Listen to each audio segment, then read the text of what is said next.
Hello, lovely people. I haven't posted anything in over a month because I was finishing up my master's degree.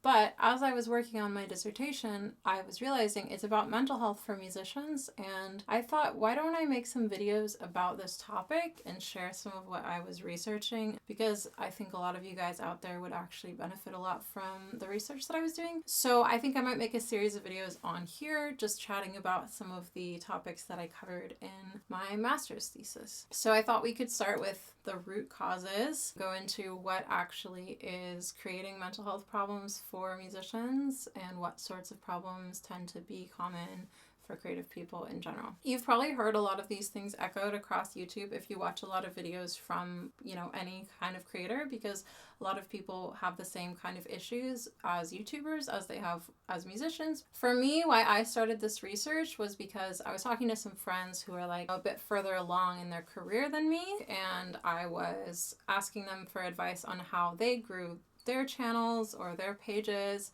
and what they thought I could do better. And honestly, a lot of them were saying to me, like, it was really unhealthy for me, the way that I grew. I threw myself into it like 150%. I'm so tired all the time. My mental health is a disaster. I don't know how this is going to be sustainable. And I was like, oh, okay. And then, of course, since they were my friends, a lot of them were like, don't do this. Like, I'll tell you what I did because you asked, but I don't want you to do this. I care about you. And so as the time progressed, I was like, what I really need to work on is myself. Basically, what my research was, it was trying to figure out what the problems are, and then it was trying to find some possible solutions, and then it was trying to apply those solutions to my life, specifically trying to make like a guide or a collection of resources for people. And in the spirit of that, I was like, I gotta put it on YouTube and share it with you guys. That's a little bit of background on the project itself and why I'm doing it. The next kind of question I ran into was like, do artists actually have more mental health problems than the average person? Not that it is really that easy to even quantify and what is an average person, but at the same time, I was like, if I'm gonna kind of focus on like a specific demographic of people, I'm like, okay, what are the actual issues for this demographic of people? What I found was that like in the past, there have been a lot of studies for creative people and whether they have like increased mental health problems. And a lot of those studies found that there wasn't. But then the more recent that the studies get, the more it shows that there are problems. So I'm kind of thinking to myself, like, either people's view on these things has shifted a lot, or the changes in the industry and stuff in the last 20, 30 years have like made it worse for artists. I don't know if it's one or the other of those two things, but basically what I found was that musicians self-reported in the UK and the US, this was like a study of about 2,000 people, that they were 3 times more likely to suffer from anxiety and depression than other people on average. That's pretty significant.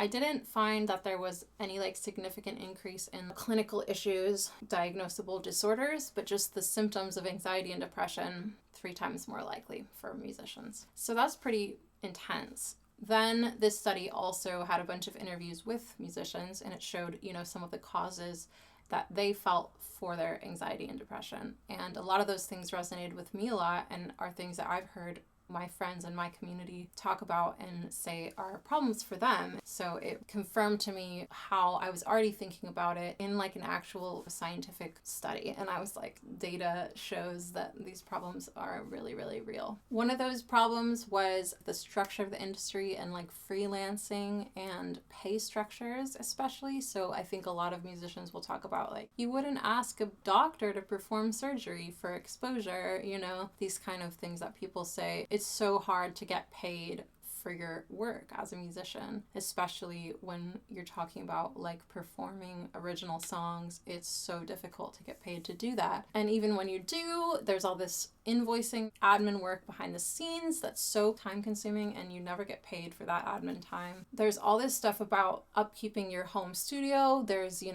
having to buy equipment. There's heating your house, all the things that like if you work in an office environment, you don't have to deal with. Obviously, this is something every freelancer deals with, but it is just like a problem that musicians face, because nobody is thinking to themselves when they hire us to play that they're paying for our guitar and our microphone. And, you know, if they're hiring us to send recordings, I don't know about you, but I've done so much remote session work in the last few years, especially during COVID. My Apollo interface, my AKG mics, those are not cheap, and nobody paid me for them. You know, I bought them so that I could do this work. And probably at this point, because I've done so much remote session work, they've paid for themselves, but like then it's such a chunk out of the money that I made. How much did I really make off of all those commissions, you know? So that's something that I think a lot of people find stressful, because then when your gear breaks, or you have to repair it, or you have to replace it because it's gone out of date, it's just financially stressful. And it makes you feel, you know, not valued to like do so much work behind the scenes and then just get paid such a small amount. One thing that I've heard repeated a lot about the industry is basically that the pay structure hasn't really changed in like 30, 40 years. So if you go to a gig, you do a similar gig, like you do a wedding, you'll get paid the exact same amount as you would have done in 1970. You know, the same number. That was worth so much more at the time. $1,000 to do a wedding in the 70s was awesome. But nowadays, $1,000, like that doesn't even cover rent for a lot of people. And we're talking probably $1,000 for the whole band. We're not really talking about $1,000 for one person most of the time. So that's really stressful. That's one thing that I know a lot of people find insane. Rates haven't really gone up for musicians in many years, and it's really, really hard to make a living. As well, you know, I think most artists like to freelance. We like to have our time to ourselves and be able to structure it ourselves, but at the same time, you lose out on some of the structure that you might have gotten if you did work for a company. So you don't have any inbuilt community. You don't have like an HR department, any kind of support like that. You don't have free coffee, the free heating and space to use and all that. Just that structure we have to create for ourselves as artists, and that can be really stressful and tiring. That's another back end thing that we don't usually get paid for. Then the work itself, the industry itself is so unstable. I've heard so many stories of people like getting these record advances and then putting all this effort into promoting, and then someone else that's well known releases on the same day, and then all of a sudden you don't make as much as you're going to, you get dropped by the record label. And like if you look at the last 30 years especially of music, technological advances have completely reshaped the entire scope of the industry. And so many people that I know who are older than me, they've lived through that and they've worked through that. They knew how to use analog gear, now they've had to learn all this digital stuff, and then all of a sudden they have to learn social media.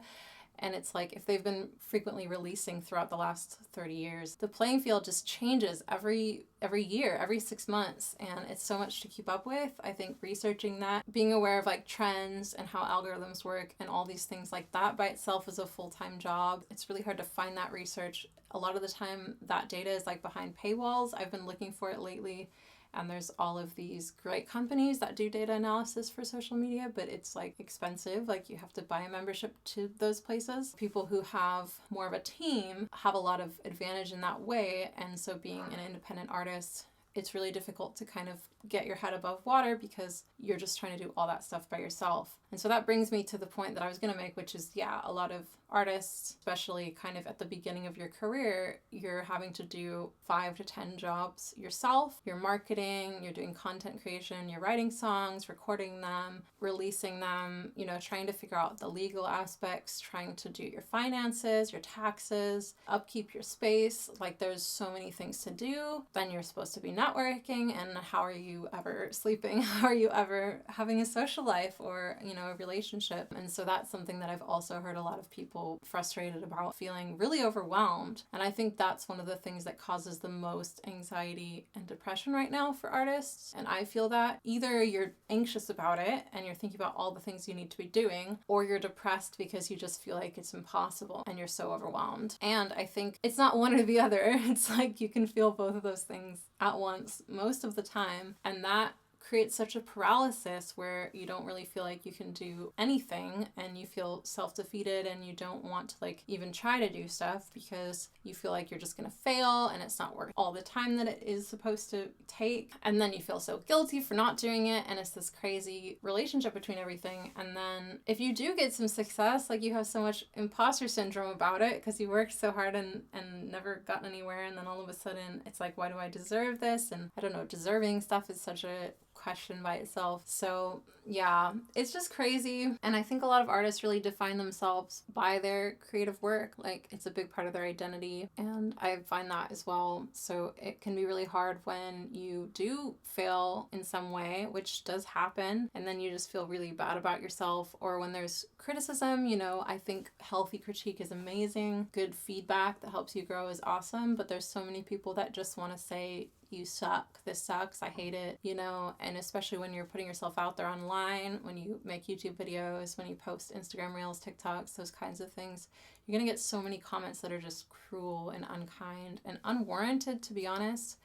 And I think that criticism can really wear on us as artists, especially if you're kind of equating your self-worth with your work, and then somebody says this work sucks, so then all of a sudden you're like, I suck, I'm not worthwhile. It's so easy to feel like that. And so I think these are the problems that exist. There's also like a big pressure to constantly be on, like always be creating. I hear so many people talk about like these songwriting challenges and song a day and stuff, and I love doing those things when I feel like it, you know, when I feel inspired.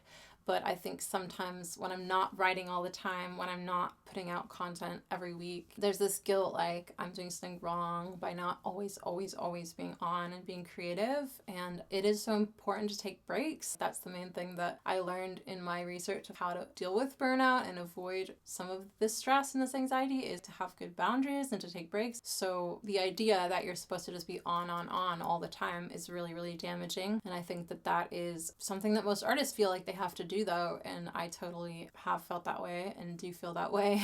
As well, I feel like when you do think about failure and accomplishments and ambition, like it's great to have goals. It's hard to even understand what success looks like sometimes, because like if you're looking at social media, is it a certain number of followers? How many followers is successful? Same thing with, you know, Spotify plays or a gig, like how big of a gig do you need to do? How many people need to buy your ticket? You know, how much money do you need to make before you made it? What does that really mean to you? Because there's so many people who are not at the top, but they're making a living. And to me, that's success. That's awesome. I feel like I've had a measure of success already, but then at other times I feel like I'm totally on the bottom tier. And it's like, you know, feels sometimes like you reach the goals that you had. And instead of being like, yay, I'm so proud I reached this goal, it's kind of like, yeah, but it's not the even better thing. And it always, I think, feels like that. And I've heard so many artists talking about that, you know, you never feel like it's enough. And even when you're at the top, it's like somehow you're striving for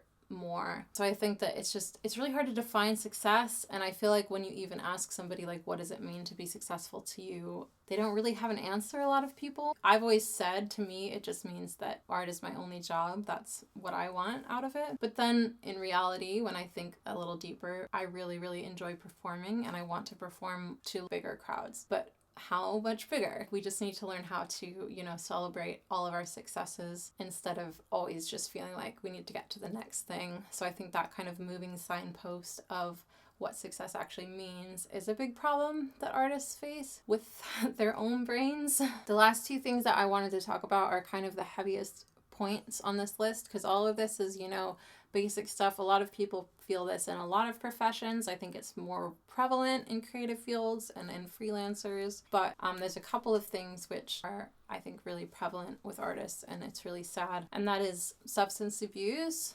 And of course, you know, everyone is kind of aware that alcohol and drug use is a big problem in the music industry. I just want to kind of outline some of the reasons that happens. If you look at all of the problems that I've already described, all of the insecurity, all of the anxiety, all of the overwhelm that this job entails, and then you get someone without a lot of tools, without a lot of support, and they have free alcohol offered to them every gig that they perform, it's really easy to start self-medicating and relying on that. And it's totally not, you know, anybody's fault that happens. But I think that we all kind of need to be aware that that is like a cycle that is so easy to fall into. I know so many people who say that they don't really drink normally, but when they go on tour, you know, it's so hard to like reject your fans trying to buy you drinks, reject free drinks when that's kind of part of your payment, and you want to like get the best, most expensive drink when you get a free drink. You know, you want to like get the money out of your gig, you don't want to just be like, oh, I'll have a soda water or a Coke or whatever that might be, you know, healthier for you. And so I've known so many people that like go from drinking 0 when they're home to on tour drinking like 6 drinks a night. And especially I know in some cultures it's so rude to refuse drinks. So I know like people who tour, you know, in other countries, like they just